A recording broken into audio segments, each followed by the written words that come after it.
Kemudian ini dia pesantren virtual pondok sholat, mengevaluasi sholat dari semua sisi.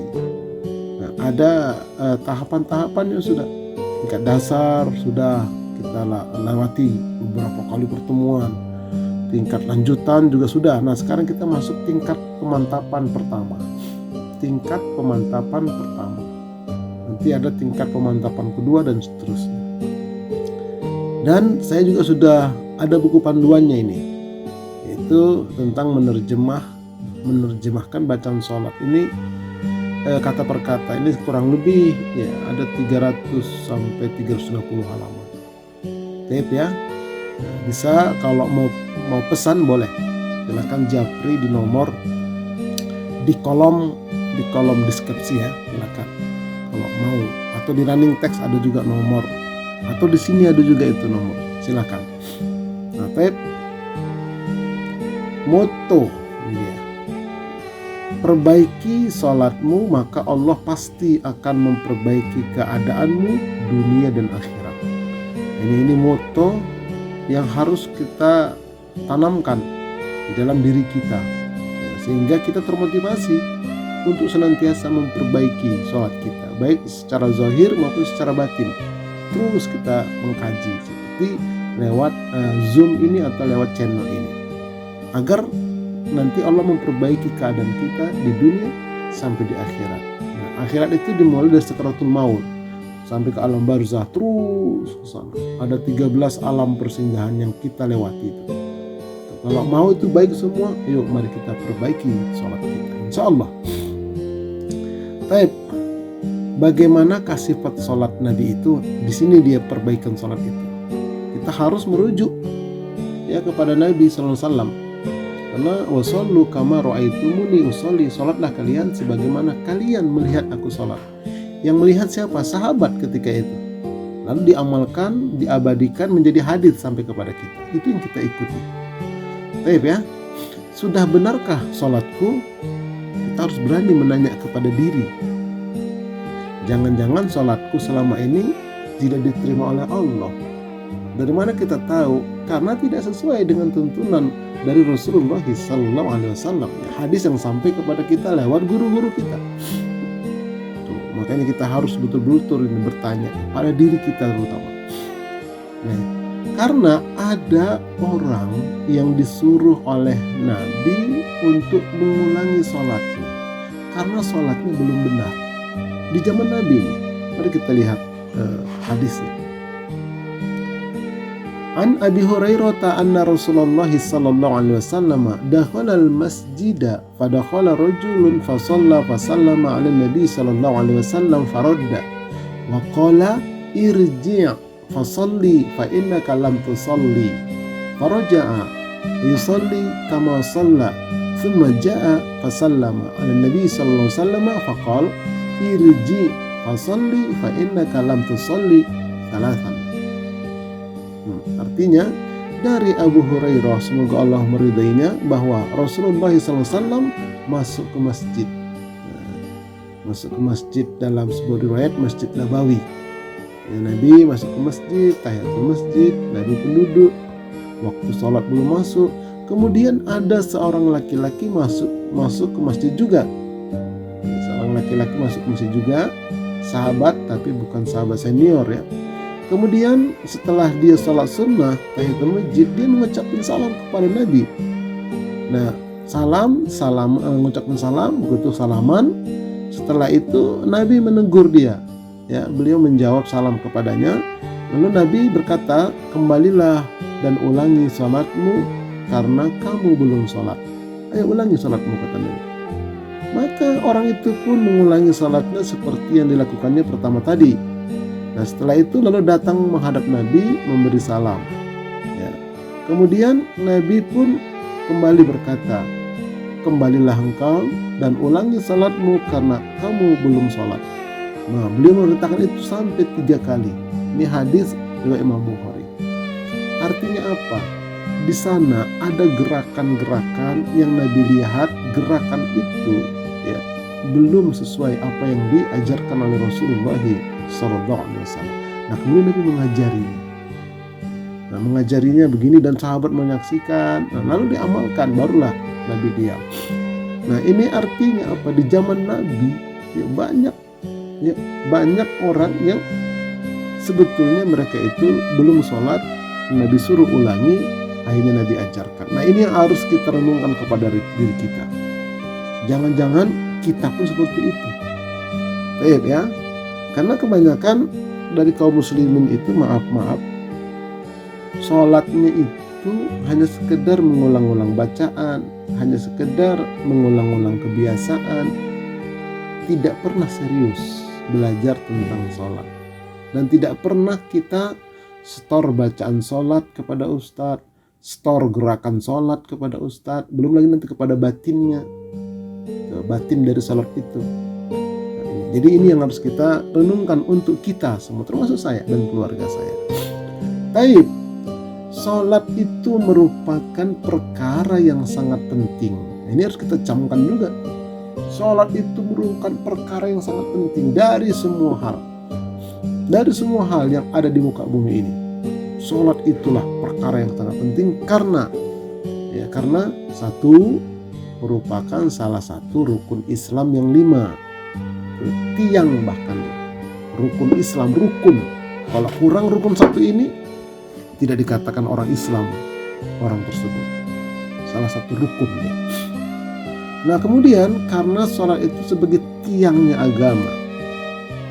Nah, rumah nggak bisa berdiri tanpa tiang. Begitupun agama dalam diri seseorang itu tidak bisa berdiri kalau dia tidak tegakkan tiangnya. Apa tiangnya? Itu sholat.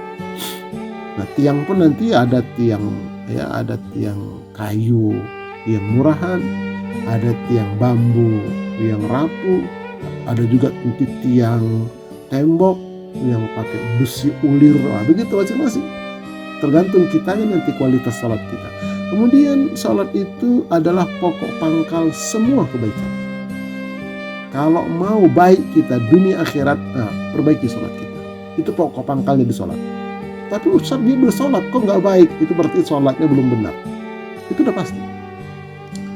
Sholat itu penentu diterima atau ditolaknya amalan-amalan lain. Nanti di akhirat sholat itulah penentunya, kata kuncinya. Kalau sholatnya diterima, maka amalan lain pun diterima. Tapi kalau sholatnya ditolak, amalan lain pun ditolak. Nah, selalu bergandengan dengan kesuksesan. Kan kita mendengar dalam azan, dalam qomat, hayya 'alas shalah. Ayo kita salat. Diiringi dengan hayya 'alal falah. Ayo menuju kesuksesan. Nah, jadi antara salat sama sukses itu selalu bergandengan. Oke. Nah, kemudian salat itulah yang pertama sekali nanti diperiksa di yaumul hisab. Bukan haji, walaupun dia sudah pergi haji 10 kali. Orang-orang memanggilnya Pak Haji karena 10 kali. Nah, atau dia sedekah kemana-mana, wakaf kemana-mana. Nah, bukan itu yang diperiksa. Detailnya bererot-erot, tidak ilmunya, tidak. Sholat yang pertama diperiksa. Oke, apa dalilnya Ustaz? Nah, mari kita lihat. Dalil hisab terhadap sholat yang pertama diperiksa itu disebutkan dalam hadis. An Tamimin ad-Dari anin Nabi sallallahu alaihi wasallam qala awwalu ma yuhasabu bihi al-'abdu yawm al-qiyamati sholatuhu fa in akmalaha kutibat lahu nafilah fa in lam yakun akmalaha qala Allah subhanahu li malaikatihi unzuru hal tajiduna li 'abdi min tatawwu'in fa akmilu biha ma dayya'a min faridatihi summa tu'khudul a'malu ala hasabi dzalik. Artinya, yang pertama sekali dihisab, diperiksa pada hari kiamat terhadap setiap hamba adalah sholatnya. Sholatnya, kata Nabi. Ya, bukan yang lain, sholatnya. Apabila seorang hamba menyempurnakan sholatnya, nah dia belajar, dia mengkaji, dia berusaha menyempurnakan sholatnya, maka dicatatlah sebagai suatu kebaikan. Nah, ini sudah lulus kamu, gitu kira-kira. Tetapi jika sholatnya tidak sempurna, tidak sempurna baik jumlahnya maupun ilmunya, ya karena tidak belajar, Nah, Allah berfirman pada malaikat, lihatlah apakah kamu mendapati pada hambaku itu sholat-sholat sunnah. Kalau ada, maka sempurnakanlah dengannya dari salat fardu itu yang kurang sempurna tadi. Kemudian setelah itu lakukanlah terhadap amalan-amalan yang lain seperti demikian. Barulah dihisap amalan yang lain. Nah, inilah pentingnya sholat itu. Pentingnya sholat itu. Makanya sampai-sampai Nabi itu berpesan menjelang wafatnya itu, ummati sholat, umatku sholat itu sholat. Bahkan Nabi itu berpesan ya kepada seluruh kaum muslimin, anak-anak umur 7 tahun, anak kalian suruh sholat.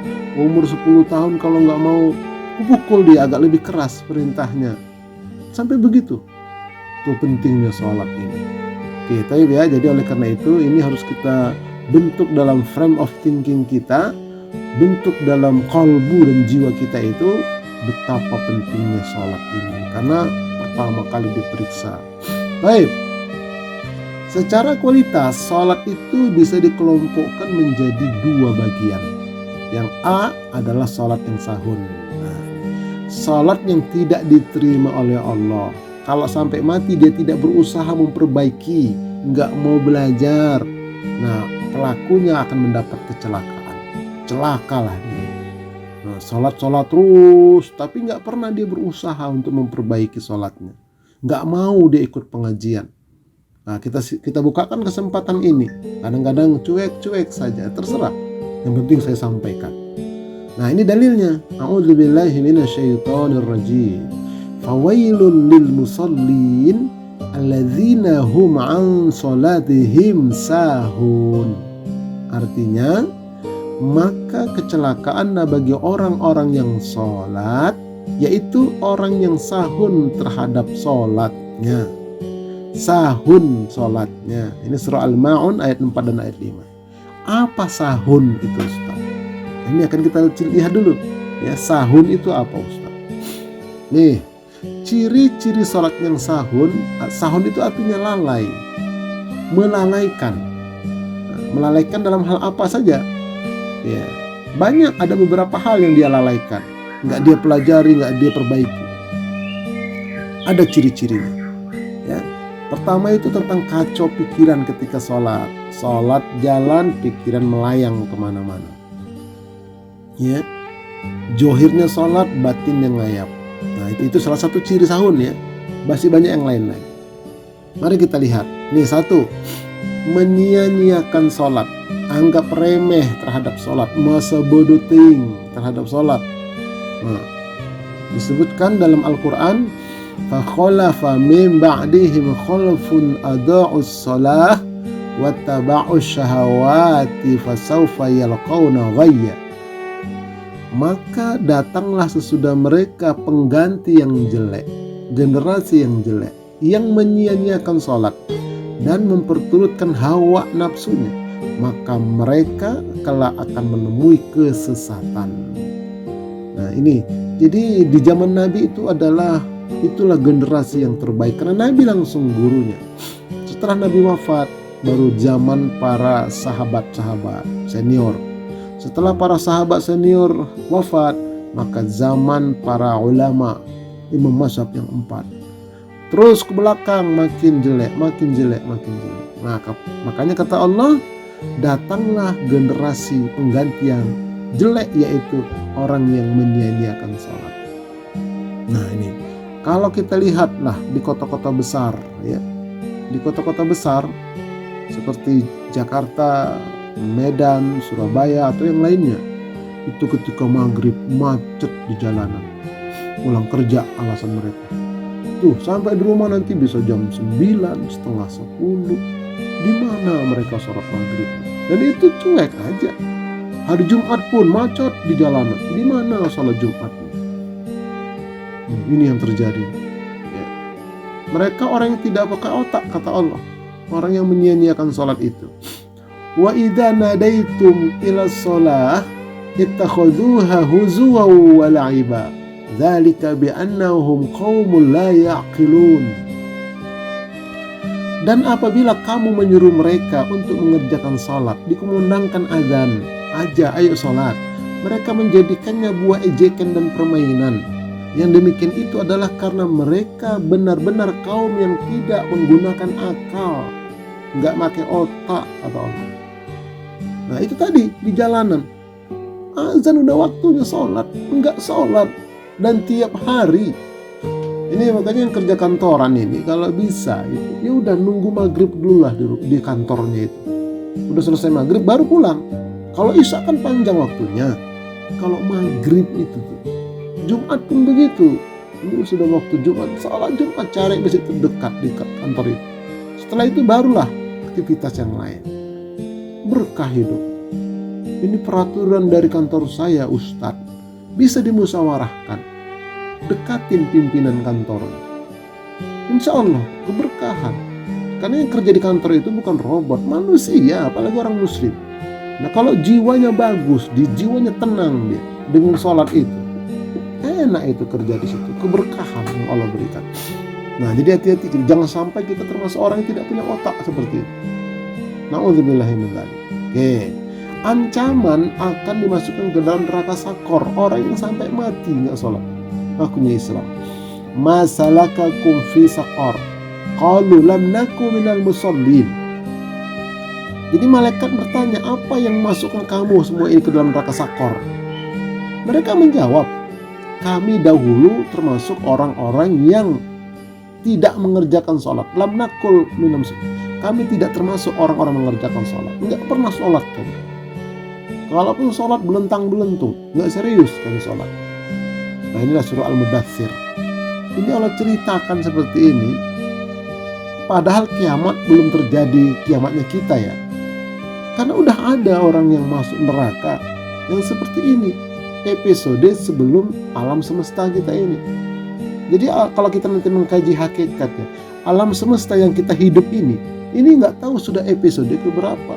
Nanti terjadi kiamat total, hancur semua kecuali arasnya Allah. 7 lapis langit dan bumi-buminya itu, masing-masing lapis itu hancur semua. Maka diadililah yang surga, yang neraka. Nah setelah itu semua Allah ngapain?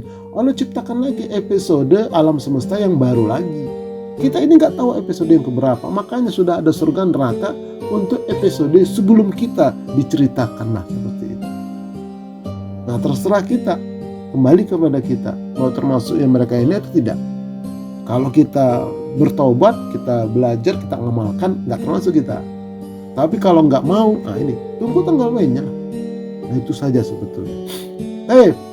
Nah yang kedua, ciri salat sahun, menunda-nunda sholat tanpa halangan yang dibenarkan oleh syar'i. Ini tergolong orang munafik. Ya orang munafik itu kan casingnya Islam, nah dalamnya munafik. Di antaranya ini menunda sholat tanpa halangan. Innal munafiqina yukhadi'una Allah wa huwa khadi'uhum wa idza qamu ila shalah qamu kusala yura'una an-nasa wa la yadhkuruna Allah illa qalila. Sesungguhnya orang-orang munafik itu ingin menipu Allah dengan menunda salat, dan Allah akan membalas tipuan mereka. Dan apabila mereka berdiri untuk salat, mereka berdiri dengan malas. Gayanya malas, mengerjainya malas. Jadi kalau ada orang seperti itu, tandanya ada penyakit munafik, penyakit kemunafikan dalam kalbunya, dalam dirinya. Hati-hati, mereka bermaksud riya. Ini juga termasuk riya dengan salat itu di hadapan manusia. Kalau di depan orang, wah khusyuk, bagus. Tapi kalau sendirian, sekenanya. Dan tidaklah mereka menyebut Allah kecuali sedikit. Habis salat, Allah assalamualaikum kanan kiri, Allahumma lantas jalan. Nggak ada zikirnya. Nah itu ciri orang munafik. Nah jadi hati-hati. Setiap orang munafik pasti orang Islam. Tidak ada orang kafir yang munafik, karena jelas dia kekafirannya. Tapi orang munafik ini casingnya Islam, tapi dalamnya munafik. Nah contohnya ini, malas mau sholat isya, malas mau sholat subuh, malas mau sholat 5 waktu, selalu menunda tanpa ada halangan. Hati-hati. Nah orang munafik itu kalau nggak bertobat, dia ditempatkan di keraknya api neraka. Innal munafiqina fid darkil asfali minan nar walan tajida lahum nasira. Sesungguhnya orang-orang munafik itu kelak ditempatkan pada tingkatan yang paling bawah dari neraka itu. Dan kamu sekali-kali tidak akan mendapat seorang penolong pun bagi mereka. Jadi Rasulullah itu ditegur oleh Allah, kamu gak bisa menolong. Karena mereka itu munafik, ditempatkan di kerak api neraka. Kalau sampai mati tidak bertaubat dari sifat kemunafikan ini. Na'udzubillah min dzalik. Makanya kita belajar terus, ikutin kajian terus ya, terutama kajian tentang pesantren virtual Pondok Sholat ini. Baik. Nah ini boleh menunda sholat asalkan ya sesuai dengan syar'i. Ada hal-hal yang boleh menunda kita untuk tidak segera sholat. Kita agak tunda sedikit. Ada. Ini boleh ini. Yang dibolehkan. Mari kita lihat. Pertama, sangat ingin buang hajat. La sholata bihadratit ta'am wala huwa yudafi'uhul akhbatan. Kita lihat, tidak ada sholat ketika makan telah dihidangkan. Satu. Yang kedua, begitu pula tidak ada sholat bagi yang menahan kencing atau buang air besar. Artinya boleh ditunda sholat. Sudah lapar banget, boleh makan dulu baru sholat.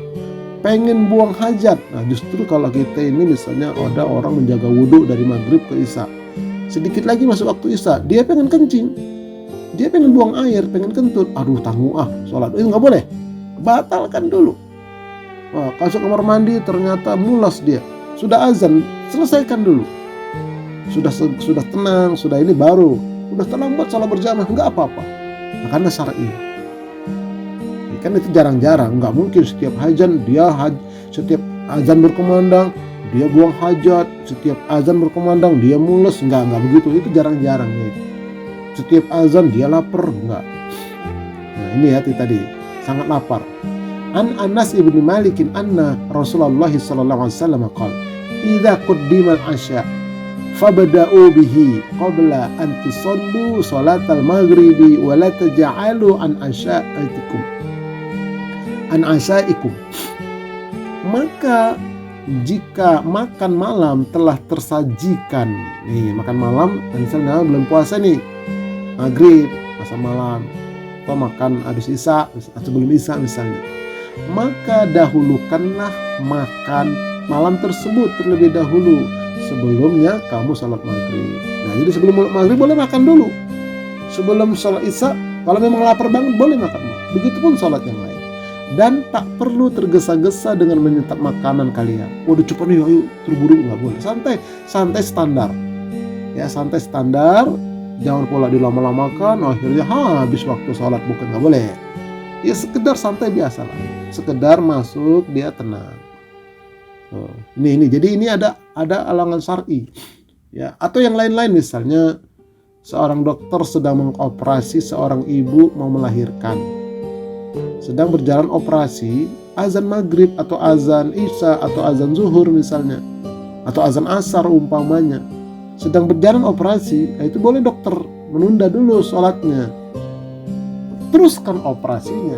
Yang nggak boleh itu justru dibilang, bu sudah azan bu ya, saya sholat dulu ya bu, ini kita tunda dulu deh, padahal sedang dioperasi. Nggak boleh, itu mati nanti kawan. Nah udah kerjakan dulu. Tapi kalau dokter yang baik, ya dia lihat, bu kita tindakan operasinya kita boleh tunda dulu ya, kita sholat dulu. Ada begitu kalau memang dimungkinkan. Tapi kalau memang urgent, kerjakan. Ustadz kalau sampai habis waktu, Allah maha pengampun, karena menyelamatkan nyawa. Nah, begitu juga misalnya seorang yang kerja di bangunan, sedang mengaduk semen, ya azan, mau diaci misalnya atau mau dikamprot, itu apa dikamprot apa itu, di plester yang kasar itu, ada adukan ini, macam mana kalau ditinggal ini kering, mubazir, udah habisan dulu adukan itu, dihabiskan udah selesai baru sholat. Nah itu makanya kalau mengaduk lagi ya udah waktu sholat nih, ngaduknya nanti dulu, sholat dulu. Begitu itu kalau memang dia beriman, luar biasa. Taib. Nah sekarang yang ketiga ciri sholat yang sahih itu beramal tanpa ilmu. Jadi sholatnya sekedar ikut-ikutan, sholatnya sekedar kebiasaan, sholatnya sekedar mengulang-ulang bacaan. Nah ini banyak sekali. Nggak belajar lagi. Waktu belajar dulu waktu masih kecil di kampung, di SD, sebelum SD ngaji pakai obor, sampai di Jakarta, sampai di kota-kota besar, merantau sibuk, nggak belajar lagi nih, udah cukup lah ilmu yang dulu. Nah, itu hati-hati tuh, bisa sahun sholatnya. Wala taqfu ma laysa laka bihi ilm, inna sam'a wal basara wal fuada kullu ulaika kana anhu mas'ula. Dan janganlah kamu mengikuti apa yang kamu tidak mempunyai pengetahuan tentangnya. Jangan mengamalkan kalau nggak ada ilmunya. Itu maksudnya belajar, wajib. Sesungguhnya pendengaran, penglihatan, dan hati kolbu jiwa itu semuanya akan dimintai pertanggungjawaban. Tuh. Kamu sholat itu dari siapa? Siapa yang kamu contoh? Nah, itu kita ditanya. Makanya nggak boleh kita sembarangan gerakan sholat, bacaan sholat, nggak boleh sembarangan. Kita harus mengikuti apa yang diajarkan oleh Rasulullah SAW. Ulama-ulama itu mengambil dari Rasulullah, nggak boleh ngarang. Adapun nanti kalau ada 2 hadis, 3 hadis, 4 hadis, itu mana yang lebih kuat, itu masing-masing ulama nanti ijtihadnya. Kalau saya lebih cenderung ke sini, begitu. Itu nanti kita akan masuk ke dalam. Tapi yang jelas harus pakai ilmu. Kita belajar ngaji terus. Makanya lewat pesantren virtual Pondok Sholat ini diantaranya ya. Baik. Nah kemudian yang keempat ciri sholat sahur, tidak mengerti makna bacaan sholat. Jadi sholatnya maaf seperti burung beo. Mulutnya ngomong tapi nggak ngerti yang diomongkan, burung beo begitu. Makan dulu, selamat pagi, nggak ngerti dia, bahkan ngucapin salam tuh burung. Assalamualaikum. Kayak burung beo persis. Dia pun sholat begitu, dia baca sholat, nggak ngerti dia, karena nggak belajar. Makanya lewat pesantren virtual kita akan ketemu nanti. Dan saya udah punya bukunya itu kan. Baik. Ya ayyuhalladzina amanu la taqrabus shalah wa antum sukara hatta ta'lamu ma taqulun. Hai orang-orang yang beriman, janganlah kamu sholat sedang kamu dalam keadaan mabuk, sehingga kamu mengerti apa yang kamu ucapkan. Ini orang Arab ketika itu ditegur. Apalagi kita yang bukan Arab. Ditegur lagi. Lalu bagaimana Ustadz belajar?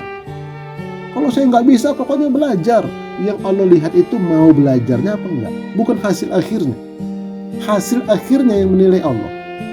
Kemauan kita belajar, memperbaiki, itu yang Allah lihat. Makanya wajib thalabul ilmi itu, untuk ilmu itu. Nah, kita siapkan itu, sarana itu.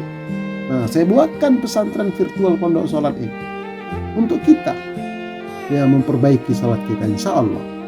Baik, yang kelima, tidak mengaplikasikan nilai-nilai sholat dalam kehidupan.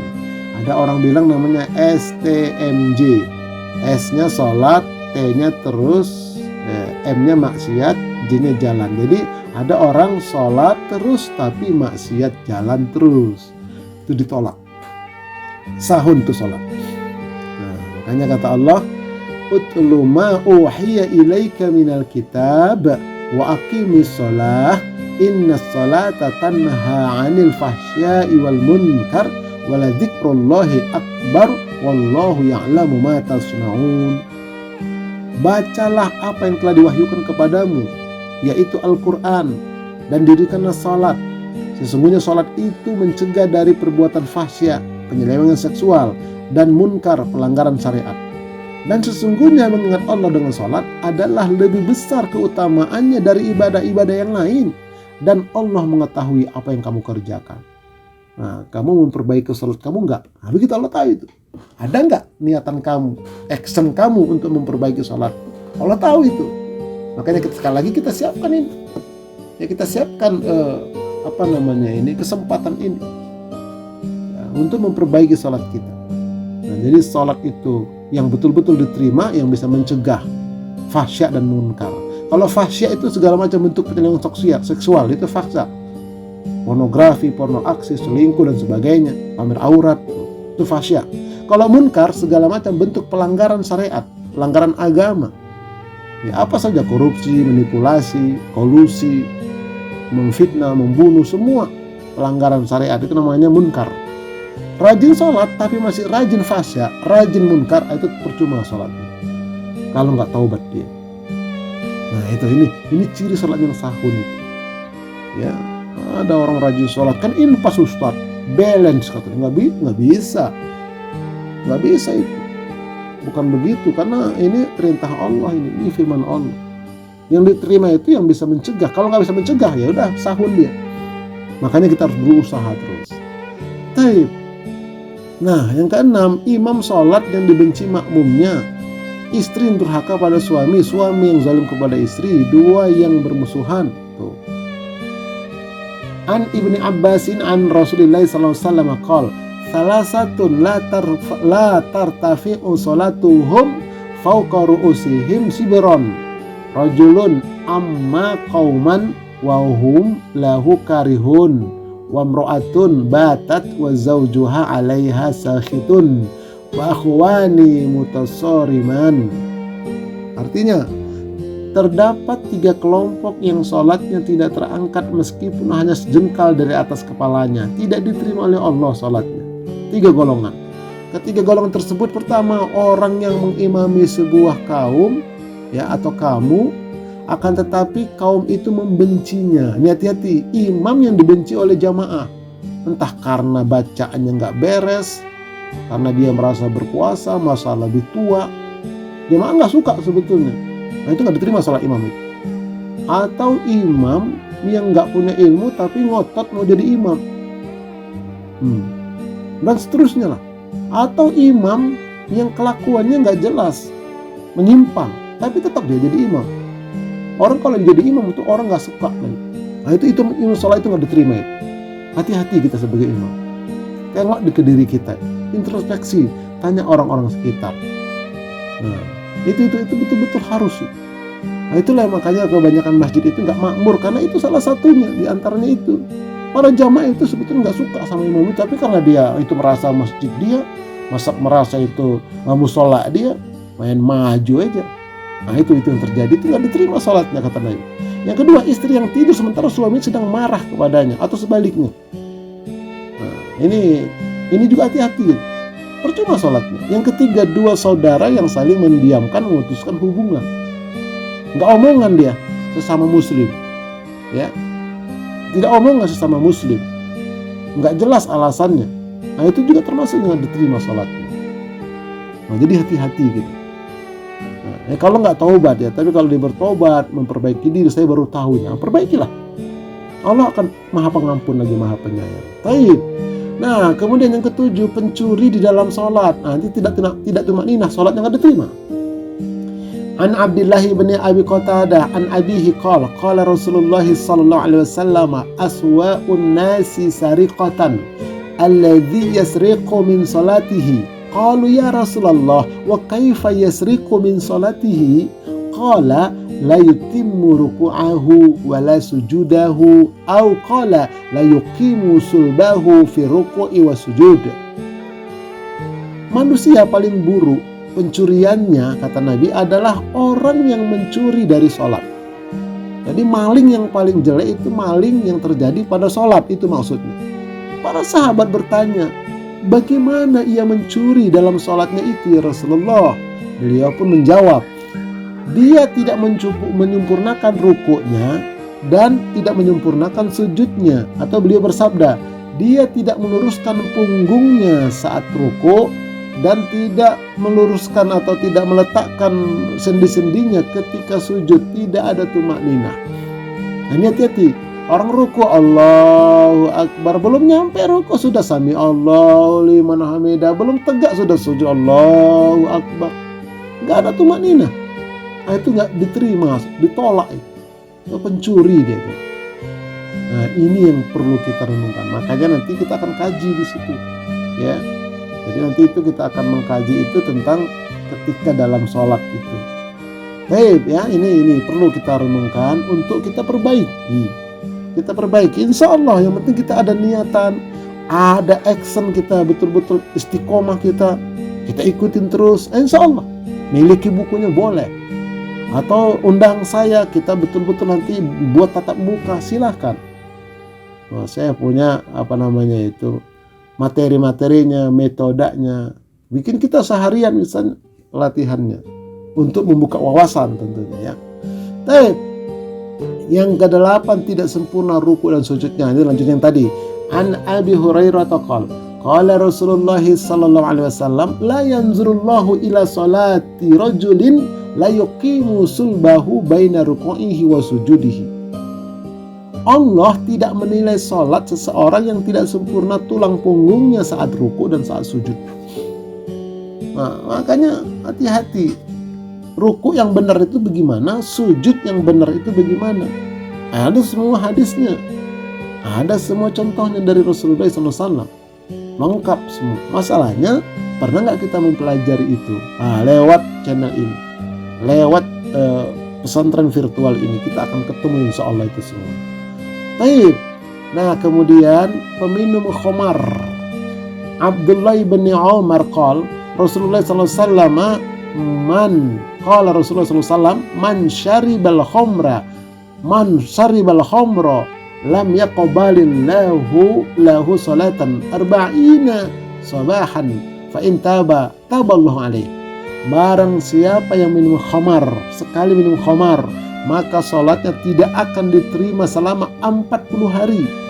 Jika ia mengulanginya lagi, maka Allah akan menyiksanya dengan siksaan yang lebih berat. Tapi kalau ditaubat, Allah ampuni. Tuh.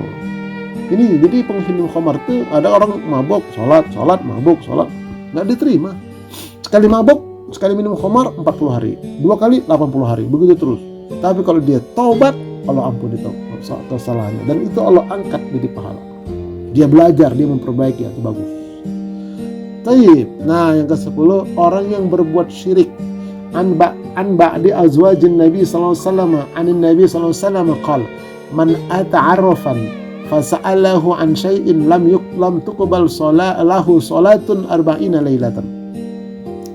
Dari sebagian istri Nabi SAW, Nabi bersabda, barang siapa mendatangi tukang ramal, dukun, paranormal, lalu ia bertanya kepadanya tentang sesuatu, maka salat tidak akan diterima selama 40 malam. Ini dukun, ini ilmu hitam ya. Tapi nanti ada orang hamba-hamba Allah yang memang dikasih kelebihan. Nah, itu disebutkan dalam beberapa riwayat. Itu boleh. Di zaman Nabi juga ada, zaman sahabat juga ada. Ada orang-orang yang Allah berikan kelebihan. Tapi ada juga yang dia itu betul-betul pakai ilmu hitam, pakai bangsa jin yang yang menyimpang dan sebagainya. Nauzubillah. Nah, itu hati-hati. Baik. Nah, kemudian ke-11, tidak membaca Al-Fatihah saat salat sendiri.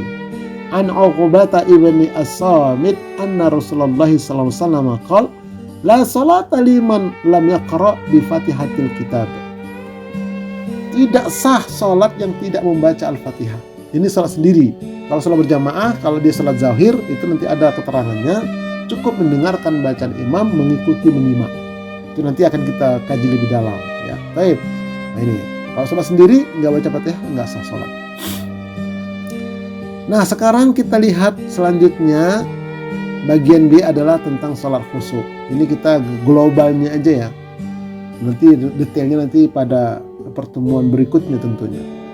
Nih, jadi sholat khusyuk itu banyak sekali keutamaannya. Ini lawan dari sholat sahun. Pertama, mendapat keberuntungan. Allah berfirman, qad aflahal mu'minun alladzina hum fi salatihim khashi'un. Sungguh beruntunglah orang-orang yang beriman. Siapa? Orang yang khusyuk dalam salatnya.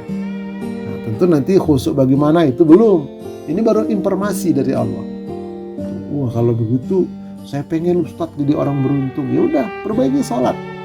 Bagaimana agar salat kita khusyuk? Karena khusyuk nanti hadiah dari Allah. Itu hadiah. Ada yang berapa persen dia. Nah, tapi kita ada ikhtiarnya. Ikhtiar itu kewajiban kita. Khusyuknya itu Allah yang kasih. Itu beruntung orang itu. Yang kedua, memperoleh rahmat. Wa aqimus shalah wa atuz zakah wa atiur rasul la'allakum turhamun. Dirikan salat, tunaikan zakat tak kepada Rasul supaya kamu diberi rahmat. Nah, salah satu mendapat rahmat dengan salat. Salat apa? Salat khusyuk. Belajar terus. Apa itu rahmat? Rahmat itu gabungan Rahman dan Rahimnya Allah. Digabung Rahman, Rahim, Allah jadi rahmat. Yang mendapat rahmat, perbaiki salat khusyuk, insya Allah. Nah, kemudian yang ketiga, mendapatkan ketenangan hati, ketenangan qalbu. Innani anallah, la ilaha illa ana fa'budni wa aqimi sholata li dzikri. Sesungguhnya aku ini adalah Allah, tidak ada Tuhan yang hak selain aku. Maka sembahlah aku, dirikanlah sholat untuk mengingat aku. Nah, lanjutan ayatnya, dalam ayat yang lain, alladzina amanu wa tatma'innu qulubuhum bidzikrillah. Ala bidzikrillah tatma'innul qulub. Sesungguhnya orang yang beriman, di hati, di kalbu mereka menjadi tentram, dan kalbu menjadi tentram dengan mengingat Allah. Ingatlah, hanya dengan mengingat Allah hati, kalbu menjadi tentram. Lewat apa? Lewat sholat. Tapi Ustadz, saya sudah rajin sholat, kok nggak ada ketenangannya dalam kalbu saya. Itu tandanya sholatnya belum benar, seperti yang dijelaskan dalam hadis di atas. Dari gerakannya, dari bacaannya, dari penyerapan maknanya belum benar. Kenapa nggak belajar? Sholat sekedar mengulang-ulang bacaan, sekedar tradisi, itu nggak ada ketenangan. Tapi kalau dia berusaha mempelajari, memperbaiki, nanti Allah kasih ketenangan. Yang ketiga, yang keempat, renungan dulu. Nah, kita lihat renungan dulu ya. Apabila subuh kita utuh, hati terasa teduh, pribadi tak angkuh, keluarga pun tidak keruh. Ini kalau subuhnya sempurna di awal waktu. Baik, apabila zuhur teratur, diri jadi jujur, hati tidak kufur, dan jiwa selalu bersyukur. Kalau zuhurnya di awal waktu. Nah, kemudian selanjutnya, bila asar kelar, jiwa jadi sabar, raga tegar, senyum menyebar, dan rezeki lancar. Kalau sholat asarnya di awal waktu. Apabila maghrib tertib, mengaji menjadi wajib, wirid jadi karib, jauh dari aib. Apabila maghribnya di awal waktu. Seperti itu tuh renungan buat kita bersama. Taib. Nah, berikutnya, apabila Isya terjaga, maka malam itu bercahaya, jiwa kolbu damai sejahtera, dan hidup pun rukun bahagia apabila sholat Isyanya di awal waktu. Nah, ini renungan buat kita semua ya. Semoga kita bisa meresapi dan mengamalkannya. Nah, yang keempat, keutamaan salat khusyuk itu dimasukkan dalam surga Firdaus. Walladzina hum ala salawatihim yuhafizun ulaika humul warithun alladzina yarisunal firdausa hum fiha khalidun. Dan orang-orang yang memelihara salatnya, mereka itulah orang yang akan mewarisi, yakni yang akan mewarisi surga Firdaus. Mereka kekal di dalamnya. Jadi surga Firdaus ini posisinya seperti tutup gelas, tutup cangkir yang ada pegangannya itu. Tutup gelas ada pegangan di atas tuh. Nah, pegangannya itulah Firdaus. Nah, surga yang lain di bawahnya. Kalau mau ke sana, perbaiki sholat. Khusus sholat kita, berusaha kita. Allah kasih khusyuk, Firdaus tempat. Bersama dengan para nabi dan rasul. Taib. Nah, apa itu khusyuk, Ustaz? Khusyuk dalam sholat berarti hadirnya jiwa ketika menghadap Allah dengan lebih dahulu mengenal Allah. Dan tenangnya anggota badan gerakan sholat. Juga perkataan perbuatan orang sholat itu ikut dihadirkan sejak awal hingga akhir sholat. Nah, dengan penghadiran dalam rangka pengagungan, pendekatan diri hamba kepada Allah, dan bahwasanya sedang memunajat kepada Allah. Jadi zahir batinnya betul-betul hadir. Nah, ini pengertian. Kalau nanti praktiknya nanti kita akan kaji selanjutnya. Itulah khusyuk itu. Pokoknya hadir jiwanya, tenang gerakannya, tenang tartil bacaannya, mengerti yang dibaca. Jadi kalau orang lihat dari jauh itu betul khusyuk dia itu. Seperti orang mancing di empang aja, itu khusyuk itu. Dia akan duduk tenang, ya mata ke pelampung khusyuk. Begitu. Itu persis seperti itu secara zahirnya ya. Oke, tep. Nah, salatmu adalah cerminan hidupmu. Jika kamu selalu menunda-nunda sholat, bersiap-siaplah tertunda segala urusanmu. Nah, ini perlu ya kata-kata mutiara ini kita renungkan. Kalau kenapa kita selalu tertunda segala urusan kita itu nggak sukses? Karena kita selalu menunda sholat. Itu kuncinya di situ. Nah, karena sholat selalu bergandengan dengan kesuksesan. Kalau kita sholat sukses. Nah, jadi kalau mau sukses sholat, kemudian sejauh apa kamu berusaha menyempurnakan sholatmu, sejauh itu pula Allah akan memperbaiki keadaanmu dunia dan akhirat. Nah, kita berusaha ini dengan mengikut pengajian, ya, dengan memiliki buku, terus mempelajari dan seterusnya, bertanya, berusaha kita. Nah, maka Allah pun akan memperbaiki keadaan kita sesuai dengan usaha kita, tekad kita, kesungguhan kita. Nah, ini harus kita renungkan bersama-sama. Baik, ya sudah, wallahu a'lam bishawab. Ini sampai jumpa. Ini adalah pertemuan perdana pada tingkatan pemantapan 1. Nanti ada pertemuan berikutnya. Semoga bermanfaat dan mudah-mudahan Allah memberikan kepada kita khusyuk di dalam salat. Yuk kita tutup dengan doa kafaratul majlis. Subhanakallahumma wa bihamdika asyhadu an la ilaha illa anta astaghfiruka wa atubu ilaik. Assalamualaikum